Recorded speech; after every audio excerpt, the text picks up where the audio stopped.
All right, welcome everyone. My name is Sumit Sarkar. I am the Chief Data Evangelist with Progress. It is my pleasure to be your host for today's event, New Data Pipeline Transforms How Clouds Access Data. We are really excited to announce this. As part of this webinar, we'll have a new exciting product launch announcement for the hybrid data pipeline from the Progress Data Direct side of the business. And we are really excited about this. And in addition, this is our first webinar. We're going to start to do live Twitter questions. So we want to encourage you guys to ask questions on Twitter as well as through the GoToWebinar interface. So let me do some housekeeping items here. So you can find today's presentation in the current handout section of the GoToWebinar panel for download. This webinar is being recorded. A link to the presentation will be sent to you via email in the next 2 to 3 days. And so we are offering a few handouts today. Feel free to download them and take a look at them later. When you join the webinar, by default, the audio bridge connects your device to the voice over IP option. If you prefer to listen using your phone, select the telephone option and an operator will walk you through connecting to the bridge. We'll hold a Q&A after the presentation, and during the event, I encourage you to submit your questions through the questions tab on the right side of your screen, and we'll respond to as many as we can. If we run out of time or your question is not answered, we will reach out to you afterwards. If you experience any technical issues or need assistance, please enter a message and we'll respond to you as soon as possible. Now let's introduce our speakers. And I guess if you see on the screen now, you can see our Twitter handles. So you see my name is Sumit Sarkar, I'm the Chief Data Evangelist, and you see Dion Pico, and our Twitter handles are on there. And again, if you want a question, comment, or any interaction on Twitter, use the hashtag AskDataDirect as indicated on the screen. All right. So again, Sumit Sarkar. I am the Chief Data Evangelist for Progress Data Direct, and my work has primarily been involved with analytics and data management, especially in cloud environments, as well as data connectivity for other application development environments, with a focus on open standards for SQL and REST across ODBC, JDBC, and OData. And really excited to be here with you. And then Dion is the General Manager of the Data Connectivity and Integration Business Unit at Progress Software.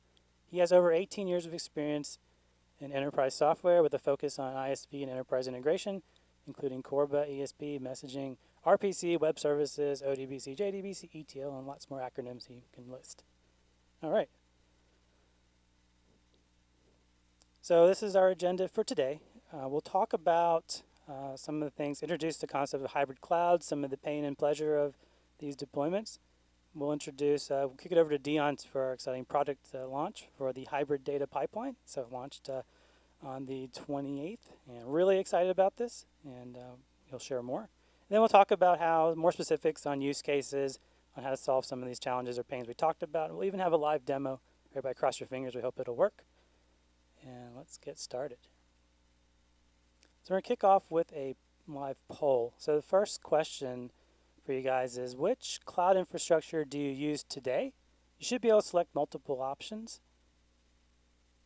And we'll give you guys a second to answer that.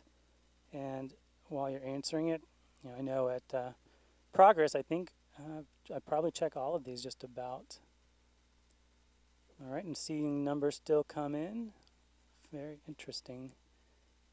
All right, so looks like the top choice was on-premises and private cloud. Not surprising. Second would be Amazon Web Services.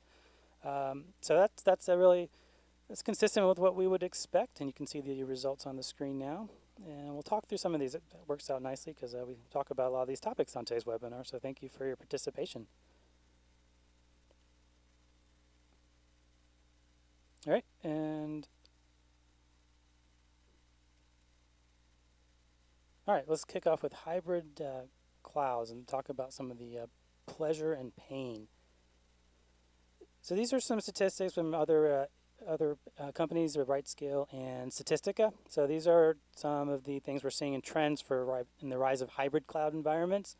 So interestingly, on the left, we have RightScale, their cloud management platform, and they saw between the last year, 15 and 16, the largest growth was in hybrid cloud. So these are maybe public cloud users using their management platform, and they add private cloud resource pools, and that represents about 71% of survey respondents, which is the biggest jump. So that's really interesting to see that people are starting to add those private resource pools.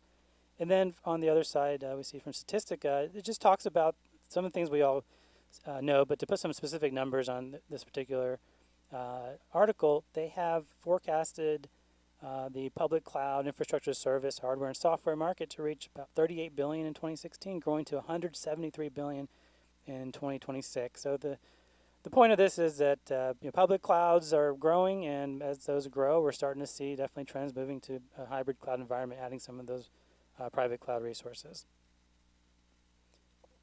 And with that rise, it brings some new cost benefits, and organizations are definitely taking advantage of these things like scalability of on-premises infrastructure. So if you have a data workload and it doesn't make sense to run it on behind your firewall, it's not feasible, you don't have enough resources, you can certainly move those workloads into the cloud, and that offers new potential to maybe scale out some of the workloads you have behind your firewall. And use public clouds as a great use case for that.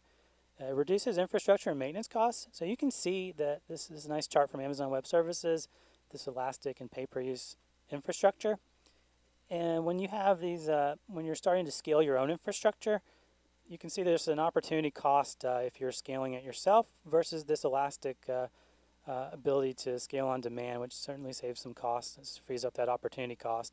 Then there's a capital expenditure free model, operating expense OpEx model. So if that's organizations are taking advantage of those from a budgeting perspective, there's another cost benefit. Then that rise also brings new capabilities to organizations. We're seeing with hybrid cloud, so public cloud may not have been good for meeting some of these security and regulatory requirements, but with the hybrid model, you can keep some of your sensitive data where it lives, and then maybe you can mask it or send aggregate data to the cloud. So this works really well to get around some of these regulatory environments. And then again, elastic capacity, we're seeing this a lot where the capability is to crunch these large data sets in the cloud and then just send the results back on premise. Or maybe if you have non-prod environments, you can spin up and spin down those environments very quickly and get started. And then the rapid delivery omni-channel apps. So this omni-channel and these things are pretty big buzzwords in the industry, but they do represent a lot of opportunity to get some of your core business systems on your on-premises, all that data, and get it integrated with the web and mobile and other strategies. And again, it's a great opportunity to test some of the cool new things out there, like machine learning, stream analytics, big data storage. You can get a lot of public cloud infrastructure, and then you can blend it with some of your business data or summary data. So really cool capabilities get introduced with this. And I think another big thing from this is you see IT delivering on projects much quicker. They have reduced SLA, and this is really changing how IT works as well, how they deliver to their customers internally. And then on the other side, the rise also signals the demise in secure and easy access to data.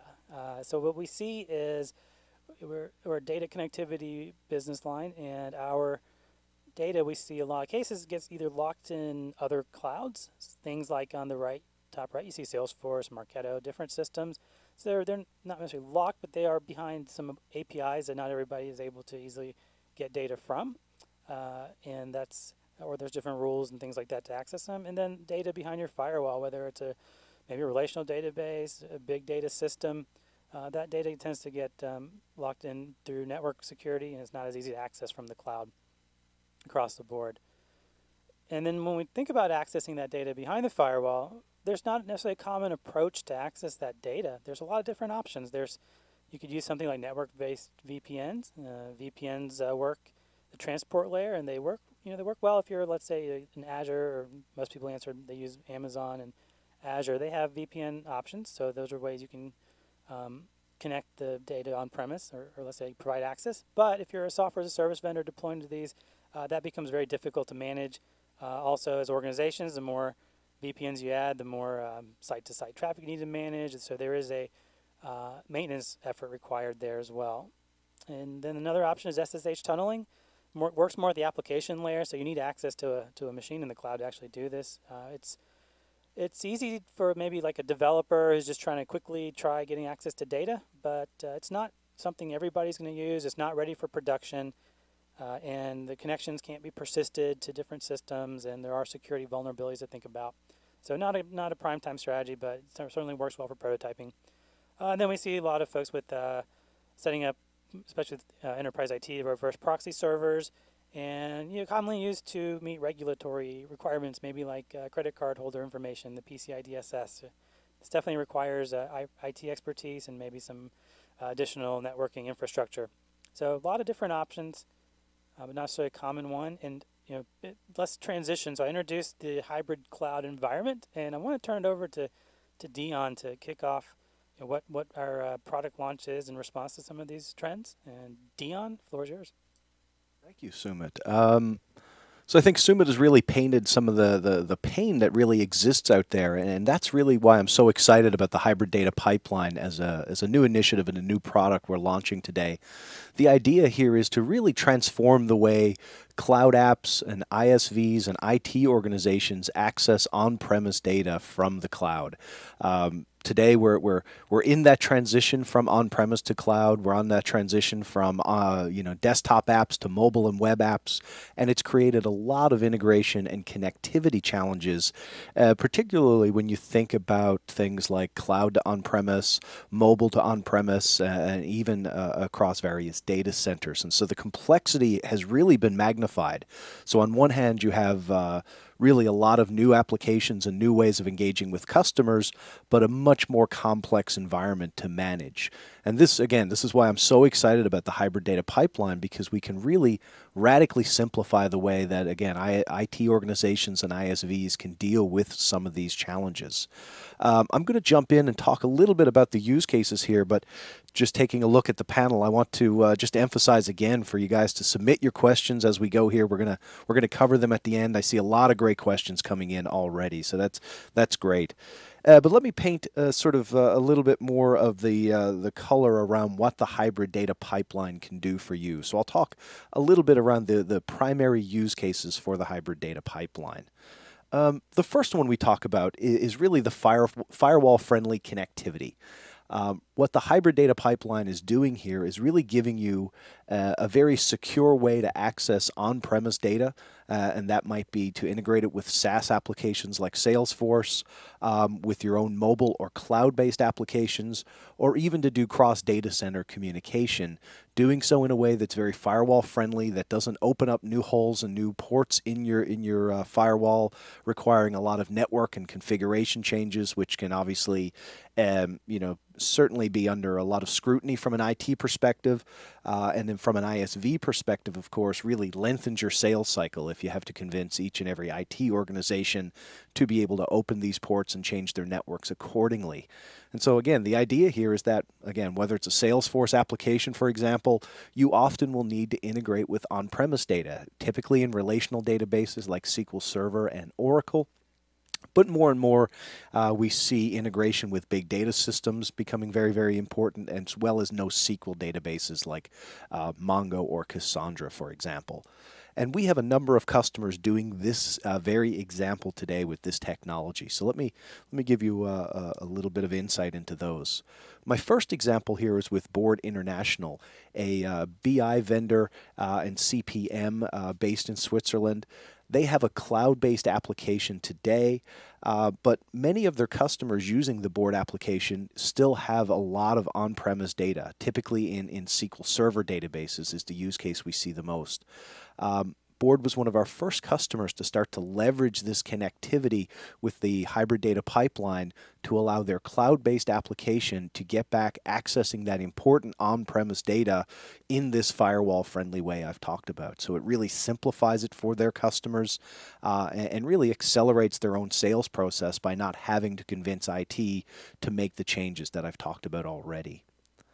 Another great example, and somebody I'm sure everybody is familiar with, is Intuit. They develop financial and tax preparation software. Intuit had an interesting challenge, which is they're moving their sales team to Salesforce from their legacy Siebel implementation. Now, Intuit have thousands and thousands of sales reps who are really undertaking this transition. you can imagine from a historic perspective, there's still a lot of important data in their Siebel system, whether it's customers from 3 to 5 years ago, or even just the way the business processes today rely on Siebel, and they have hundreds of business processes that rely on that installation today. Ripping and replacing or just doing a full data migration was really just not feasible for them. And so again, using the hybrid connectivity solution we're talking about today, they're able to connect their Siebel system residing behind the firewall on premise directly into their Salesforce application using this technology in a real-time view. So they don't have to rip out Siebel, they don't have to do a data copy, they don't have to pay expensive data storage fees on the Salesforce side, and yet their sales reps now have a single system of engagement. And so if you imagine that even a sales rep wasted 5 or 10 minutes a day having to deal with 2 CRM systems, this is a radical savings and a radical productivity boost that can happen by having a single system of engagement, but multiple systems of record effectively in place. And so again, a real-time view of this world really just simplified it for their sales reps and saved the business a lot of time and a lot of money there. So a great story as well on the Intuit side. So that's the first use case, really cloud-based applications like Salesforce and like Board's BI tool, connecting behind the firewall and really integrating with that important on-premise data that customers have. The second use case where the hybrid data pipeline can be very valuable is when you're needing to integrate with a variety of cloud data sources. Whether it's Salesforce or applications like Oracle Service Cloud, Google Analytics, Eloqua, Marketo, HubSpot, I can go on and on. The fact is, while many of them use web service, in fact, most of them use web service, each interface is effectively proprietary. Some are SOAP, some are REST. They each have their own specifications. They have their own, error handling modes, their own qualities of service. It really is like dealing with thousands of proprietary interfaces when it's all said and done. And so while an API certainly makes it possible to do integration, at scale, particularly when you're dealing with multiple data sources, this becomes a huge challenge, both on the enablement side as well as the amount of coding you will ultimately need to do. The idea with the hybrid data pipeline is to effectively give you a universal API. You have a few choices about which API you want to choose to use, whether that's a REST API such as OData, or you want to take a more traditional API view with more of a SQL interface with ODBC or JDBC. The fact is you get a universal API to all of this data. And so your coding effort, instead of expanding linearly with the number of sources, really just becomes a constant amount of effort you would need to do. So it's a huge savings as well when you think about dealing with more and more of these systems. And the fact is, as you need to add more systems, it almost becomes plug and play. We take the hard work out of the connectivity through that universal API concept. So very, very powerful. A great success story when we look at that universal API is Paxata. Paxata, you may know, is one of the leaders in this new area of self-service data prep. What Paxata has done, and they've chosen the JDBC interface as their universal API here. Paxata has integrated and embedded the JDBC client for the hybrid data pipeline into their application. And so anytime a customer needs to bring data in from, again, any of these interfaces I've talked about, from Salesforce to Marketo and anything in between, it's a very easy way for them to do so. They don't need to code to a new interface. They don't need to learn a new API or deal with any of that complexity. They can support out of the box any of the interfaces that we do today. So a very fast way to bring data in, and a much less coding for them on the back end to support a wide variety of cloud-based data sources. Another example is Chatham Financial. Chatham, really we would look at as an IT-centric organization here, building a data warehouse, very stringent security requirements. Their data warehouse today built around SQL Server, but they need to bring in data from a variety of data sources. I believe they started with Marketo, expanding into Salesforce and adding more and more data sources all the time. Very much the same story again. By using our ODBC interface, they're able to plug in all of these data sources directly into SSIS within SQL Server and make it very, very easy for them to build a data warehouse that covers marketing and sales data amongst many other sources that they can add over time as well. The third use case, and this one, think of it a little bit more as an ISV, for example, which is where we traditionally find it. The idea here is that how do you expose your application as a standards-based interface? In the old world, where every piece of software was deployed on premise, it was very easy for your customers to build their own integrations, whether they connected directly to the database or input some code into the maybe an interceptor chain within the application that might have been exposed. They had a lot more control because they were effectively hosting and managing the software. In the cloud world, on the other hand, your customers have far less access to the data since you really control it. You really have a walled garden, if you will, around that application that precludes your customers from being able to integrate with it directly. But what we see is ISVs using the hybrid data pipeline and now starting to expose their own data through a universal API concept as well. So they can provide their customers a SQL-based, through ODBC or JDBC, a SQL-based access to their data, or through OData and a REST-based protocol as well. So it's very easy for your customers to use their favorite BI tool, their favorite data warehousing tool, or even integrate it with their own application or their own platforms, such as Salesforce, in a very, very simple way. So you don't have to worry about building your own proprietary API.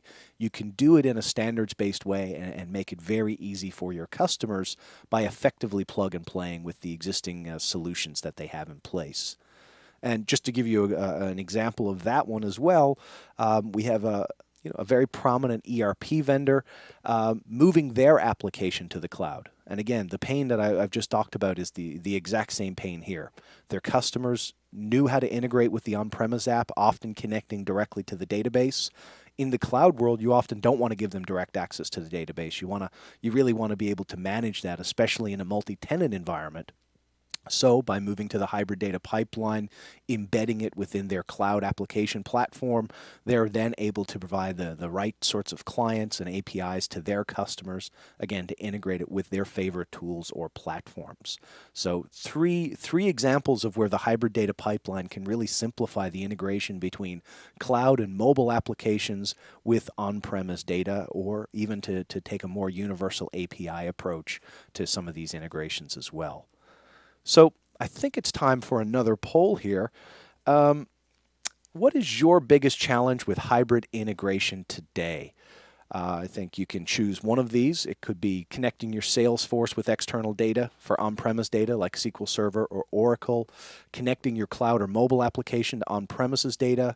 Is it more around having a single universal API to many cloud and on-premise data sources, or managing network infrastructures, dealing with some of the things Sumit talked about that people are using today, whether it's VPN, reverse proxies, or changing their firewalls as well? And of course, other is a valid choice. So I'll give you a few seconds to answer this one.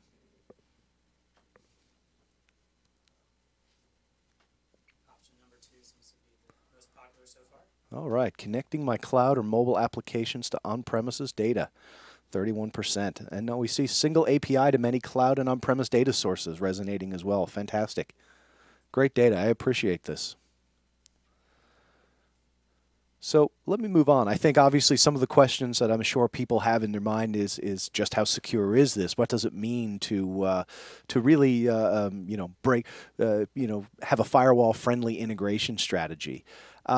I'm not going to go deep on this today. Obviously, we have experts in this area that can talk you through it, of course, if you're interested. But the truth is, we have a patented algorithm for this, a recently granted patent. So it's a very secure, robust algorithm for dealing with this cloud to on-premises integration. Of course, all the components, mutual authentication between all of the components to make sure we're really not leaving anything open and subjective to things like man-in-the-middle attacks, 256-bit encryption for all of the data, whether it's in motion or at rest here, highly configurable proxy support. We've obviously worked with many of the customers I've talked about here already and many more to make sure that this passes, their test and make sure it integrates with whatever proxy servers they are running today. All of the components have unique keys, so it's you can't simply install another component and spoof it and gain access to the system. It really does integrate well with all of your existing security infrastructure, whether that's NTLM authentication or Kerberos. And we do have production deployments in place for both small and large enterprises and ISVs. So really proven in the field and proven to pass many of the very stringent IT reviews that we've gone under already. So you can rest assured that we take security very seriously on that. We also, and we're one of the only data connectivity vendors to be so focused on security today. We give a number of guarantees around the SLAs to fix known security vulnerabilities as they're discovered. The reality is many of these we're turning around workarounds within 24 to 48 hours, but we also give some good guidelines here for when we guarantee patches and things of that nature where appropriate as well. So a big focus on security around all of this. It really permeates the team.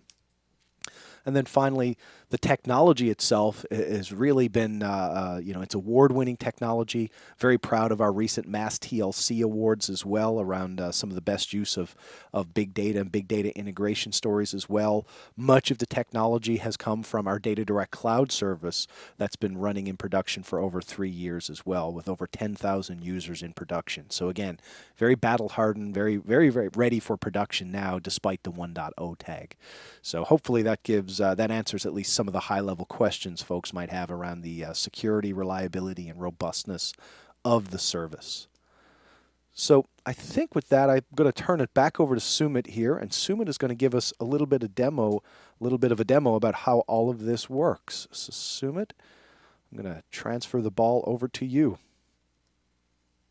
All right. Thank you, Dion. And it looks like you can see the screen here. So I'm showing a screenshot of the login for the hybrid data pipeline service. So this is the piece that in the diagrams Dion was showing.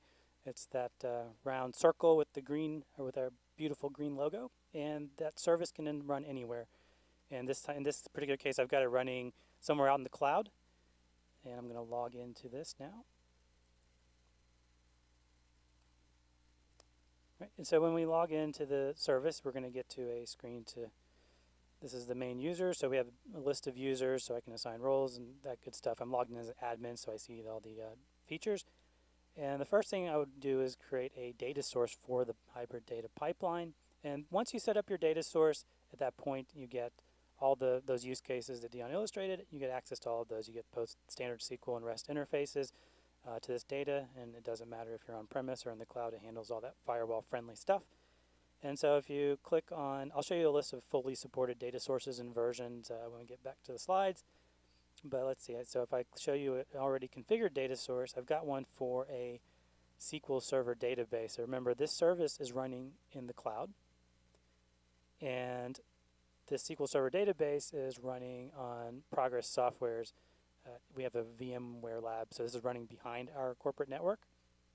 And that's why you can see here that I've got my database properties and the server name for the database, port, database name. And this connector ID is that piece that runs on.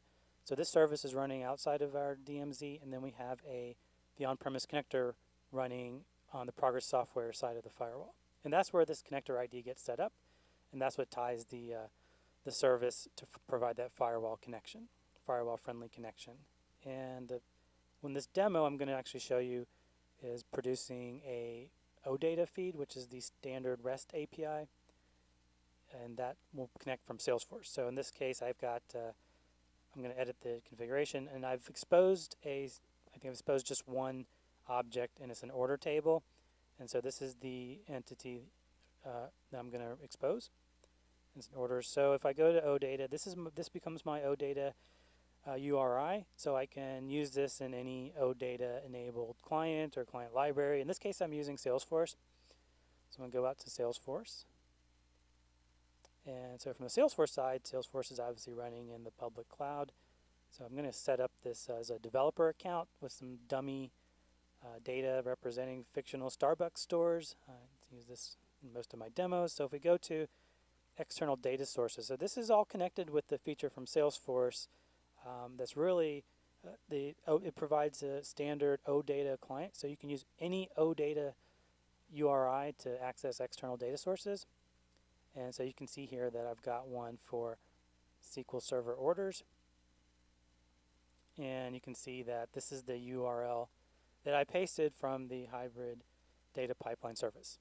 And so this is and I authenticate using my hybrid data pipeline credentials, and this lets me reverse engineer the object, and this is the orders object. So you can see that it queries the service in OData and gets the metadata, and it maps it from OData data types into native Salesforce data types.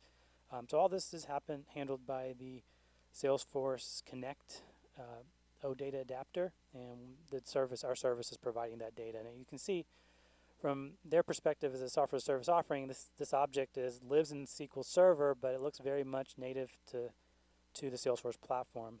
And let's say I want to then load. Let me show you what actually getting data might look like. So this is just a standard Starbucks account. It has all the standard properties.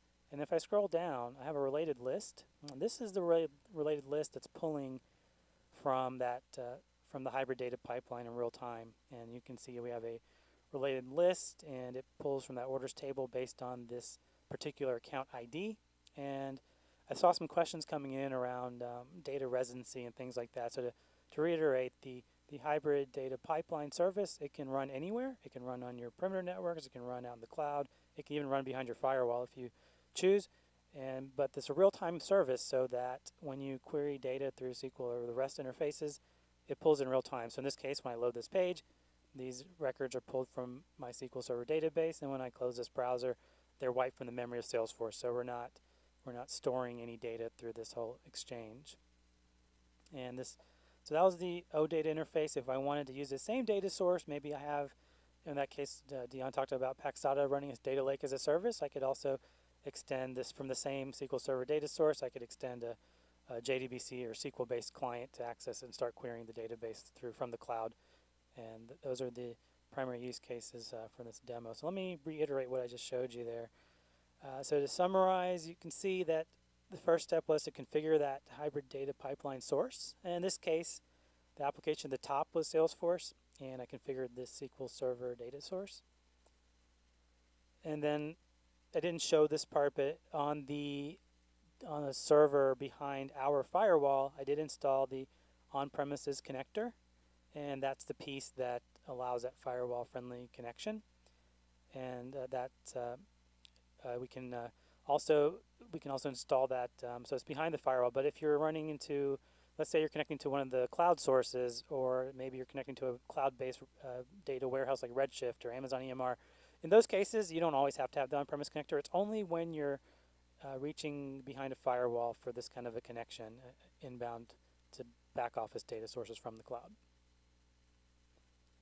And then finally, I showed that when I loaded that page, Salesforce sends off an OData query, and that is processed by the hybrid data pipeline that was running in the cloud, and returns that to Salesforce, and it handles the on-premise connectivity to SQL Server database. Very similar pattern for any of the on-premises data sources we support. And on that note, this is the list of on-premises data sources and cloud data sources supported by the hybrid data pipeline as of the GA release. Those in blue are currently beta. And you can see those buttons. For example, if we support maybe IBM DB2, it includes all the flavors of DB2 across mainframe, iSeries, LUW. And you can see the Oracle supports many versions. So, for example, in the Intuit example Dion painted, they connected to one of these Oracle sources that are the core database for Siebel. So this is our source coverage. And if you have anything you'd like to see or you feel like we're missing coverage for your use cases, please let us know those too through the chat or social media, even if you'd like. All right, so then I want to transition into some of the resources. So if you want to learn more about our hybrid connectivity services, today we primarily focus on the the launch of the hybrid data pipeline. That was our new launch, but we also have the hosted version of that. It's the Data Direct Cloud Service. And if you go to this shortened link, progress without the O / hybrid, it'll take you to the page. So you can learn more about related resources, videos, and all that good stuff. And then we have other resources from around the web if you're curious, like who else is leveraging this technology. You saw some use cases. Well, you can read some articles. You have related webinars in the past, and we have some articles leveraging this from across the Salesforce community, from the odata.org community. We have some stuff leveraging some of our Progress Telerik platforms, and really excited to share these assets with you to take a look. SAP, MicroStrategy, and Oracle as well have different assets. So at this point, keep the questions coming. I saw a ton of great questions, so I'm going to take a quick look, and Dion and myself will try to answer a lot of these questions here. All right, so the first question is, what are the data size limitations in Data Direct? Can I replace my data ingestion layer of my Hadoop cluster? All right, I'll take that one then. Looking at Dion here, we'll go back and forth. So that's an excellent question. So for a data ingestion layer for a Hadoop cluster, so there's not a data limit, but the nature of the service is intended for, so in hybrid environments, like let's say you're building that data lake as a service, you're in the cloud and you want to access back office data sources or other cloud sources. This leverages the for ingestion layers that typically is using the Apache Scoop or maybe one of the data management layers above it like Falcon, and you're going to ingest data. And we leverage JDBC interfaces so that this hybrid data pipeline or hybrid connectivity includes a JDBC connector. So you can then stream that data, and our cloud service is scalable. And then if you host the hybrid data pipeline yourself, you can set that infrastructure up yourself. But yeah, the service doesn't have any specific limits, and it works very well for ingesting data into Hadoop, as well as if you're looking to export it out in a hybrid environment, you can also do that. There's bulk capabilities for storing. We've seen a lot of people crunch very large data sets in a Hadoop cluster, and they want to store it back in SQL Server or Oracle. So, or even expose it back up to Salesforce. We're starting to see that happen more as well. Right, exactly. Yep. So some of those folks in the poll said, web and mobile access to back office data. We're seeing web and mobile big data projects, which are fantastic. Right. And we also have a suite of JDBC connectors for data ingestion layers if you're completely on-premise as well. Let's see, next question I have here is the data just transported by Data Direct, or is the data stored in its own cloud? How do I convince my client that their sensitive data is indeed not going out of their environment by using Data Direct? Yeah, so we're not storing anything today. We're really creating a high speed pipe to connect these things together. Assume it showed in the Salesforce integration. So the data is marshaled across the wire in real time, viewed within the Salesforce UI, but not stored within Salesforce, not stored within the hybrid data pipeline as well. So the data still resides in this case the SQL Server use case as well. You have some options around caching to deal with very large data sets and things like that, but you can obviously turn some of those features on and off as your needs may mandate. But yes, the idea here again is to really create a real-time pipe as opposed to creating a data mart or a copy of the data within our infrastructure or within the end application. Of course, if it's your application, you can take that stream of data and store it in your own data warehouse if that's what your what your use case is. Thanks for the question and answer, Dion. So next question is, so can I consider Data Direct to move huge data in my web app for bulk data transformation? I can take that one. So I think that is definitely a pattern. So you've seen that the pipeline exposes those standard interfaces, SQL and REST. So that gives you the opportunity. It's designed for data integration as well. So we've seen that use case, especially when, just to go back since I demoed the Salesforce example, they set up those external objects, which are real-time access to data. But with Winter 15, latest release of Salesforce, you can also persist those for Wave Analytics. So we're seeing that use case for, in that case, Salesforce is the cloud application, and they are loading bulk data sets into their cloud. We've seen it with a number of other cloud vendors as well. So it's actually a perfect use case for the hybrid data pipeline. Yeah, I think the way to think of it is it's really optimized for moving data and moving large volumes of data, as opposed to maybe more of an app integration approach like you might have traditionally found with ESBs, for example, which are great at moving, great at doing things like creating an order entry system, where you're often moving just a record or just a few records. We're really designing this to be able to move high volumes of data very, very quickly. All right, and next question is, can we use this tool for piping data for internal data sources only? So I think their question is, can everything run behind the firewall? Absolutely. If that's what you want to do, you can absolutely expose it this way. If you had a number of applications, each with their own APIs, you could effectively use the hybrid data pipeline to create an API facade, creating a universal API around this. You could use it as really a single conduit for moving your data, so that governance and management of that becomes a little bit easier as well. And if you have proprietary applications or APIs that you need to do, there is an SDK that you can use that we provide to also help you build interfaces around that will plug them into the hybrid data pipeline. So yes, absolutely. All right, thank you, Dion. And next question. Let's see. All right, so I guess it looks like the same similar question. Does this tool get installed on-prem? I think Dion answered that. And maybe to expand on that, we have seen we talk about the hybrid nature of the pipeline, so you often assume cloud and on-premise, but hybrid also can leverage the interfaces we support, right? So we see maybe hybrid in SQL versus REST. So if everything's running behind the firewall, we're seeing folks take the REST interface for app dev, web apps, other types of things. We're seeing the SQL interface a lot for analytics style of integration. So very common to see behind the firewall. Puts a nice Restify your big data sets, Restify your enterprise data warehouses. I mentioned MDM system. Whatever you have is it certainly works on premise. Let's see, next question. Fantastic questions, by the way. I'm running out of scrolling room here. Let's see.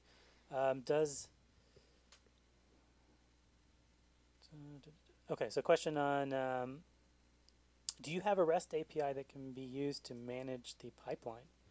Ah, great question. Yeah, so it's a great question. So the API for consuming data, the REST API for consuming data, we've chosen OData for that, but there is a management API, pretty much I'll call it vanilla REST, that can be used to configure things like users' accounts, configuring your data sources, and basically anything that you can do in the UI has a full service API behind it as well, so that you can either script these things, embed it into your own application, or whatever your need may be. So yes, absolutely.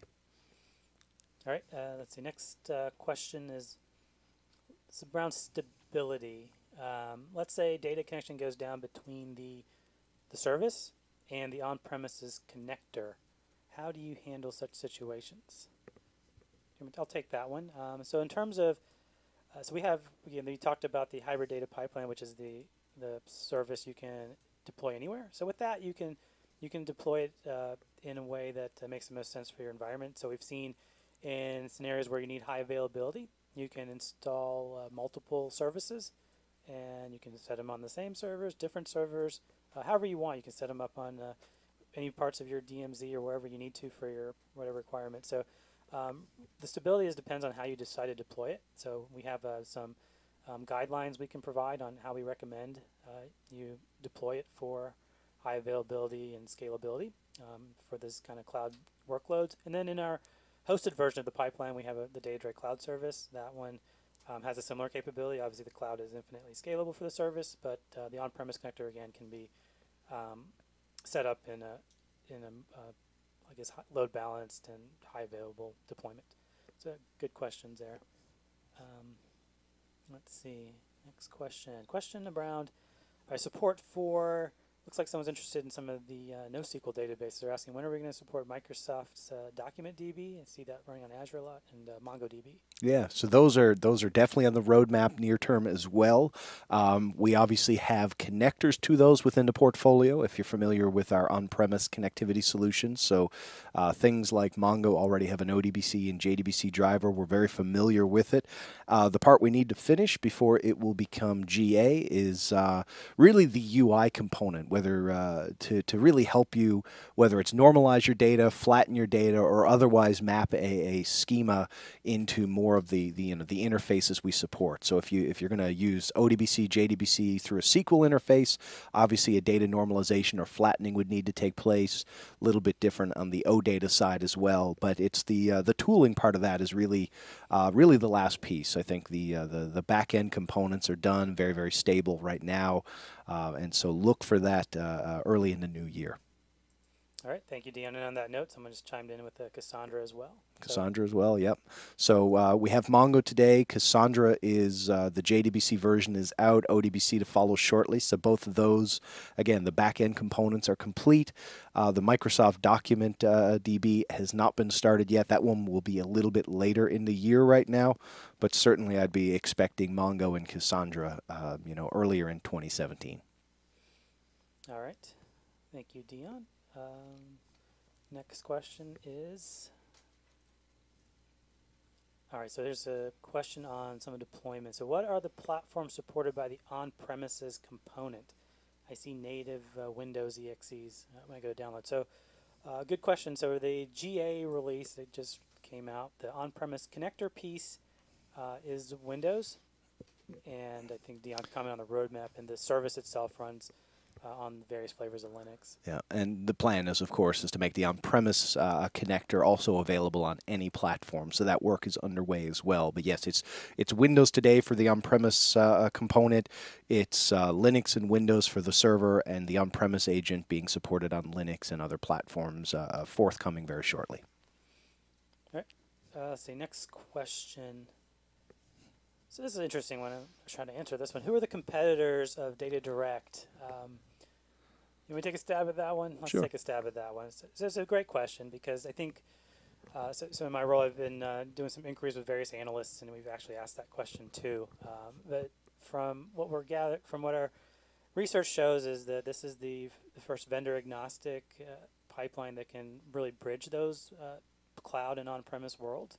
Oftentimes, those we'll call them hybrid connections, are usually provided by the cloud infrastructure. So this is the first time it's been something that you can port and embed. So the competitors, I mean, we don't call them competitors. There's just other ways to do these things, right? So if you're an Amazon Web Services shop and you've got your VPC set up, you can certainly access on-premises data. But if you need SQL and OData interfaces, there's different use cases. And we've seen that if you need certain aspects of the hybrid data pipeline, let's say that maybe you've got the on-premise connector piece figured out, you can leverage the other single interface to a bunch of different cloud sources or on-premise sources. So we're seeing not just competition, but we're seeing it supplement a lot of different use cases out there. Yeah, I think I've seen, I've certainly gone head to head with a few integration platform as a service vendors around some of these. Typically, we win for a couple of key reasons. One is really both the simplicity as well as the security and robustness of the on-premise connectivity. Again, I talked about us putting a lot of work into both of those areas. So having a patented algorithm as well as a high focus on security, and so I think we feel very strongly that we have the best solution in that area. The other area where I think we beat the iPaaS vendors is typically around the speed of moving large volumes of data. Many iPaaS have a more ESB-centric architecture that, again, is very, very good for app-to-app integration, not nearly as performant when it comes to moving larger volumes of data. And so, again, it's another area where we typically tend to win when those use cases are data-heavy. Someone chimed in with asking about Informatica Cloud as well. So it falls into a similar answer. Exactly. Yeah. All right. Okay, so we have time for one more question. The folks in the studio are giving me nasty looks. Let's see. Does the hybrid data direct support Sparkle endpoints? Sparkle. So I could take that one. So it's interesting. There's a lot of different interfaces out there for standards, right? We supported the most popular ones we get demand from our customers, starting with the ODBC and JDBC for SQL and OData for REST. It doesn't currently support Sparkle, but we're tracking interest on things like that, and as well as other standard interfaces that folks are looking at. So very interested in getting more feedback from folks and things that maybe you didn't see on this. We'd love to hear what other things. We've seen a lot of great suggestions on data source support and things like that. So also tell us if there's other interfaces for your applications you'd like to see. Yeah, I'd love whoever asked that question to maybe send us a little bit more info on your use case. I'd love to hear that. So we're looking at Sparkle, we're looking at things like GraphQL as well. So there's active research in those areas. Support for things like Swagger as a way of extending your endpoint reach as well, or some of the other things we're looking at right now. None of those available in the GA product, so full disclosure there. But very, very interested to see, how some of these things are going to evolve and how you're using them. So if you have the time, please, drop us a note or ping me on my Twitter with a direct message. I'd love to follow up on this one. All right. Thank you, Dion. Thank you for participating today. Thank you, Sumit. You're welcome. And awesome questions, guys. I love thanks for participating in the polls and asking excellent questions. We learn a lot from you guys just in the converse. So let's wrap up here. Hope you learned something new, and we really look forward to having you in future Progress webinars, whether it's Data Direct or any of the other businesses and software platforms we serve. Be sure to check out previous presentations and follow us on Twitter, LinkedIn, and Facebook. Thank you again, and have a great rest of your day or evening or morning.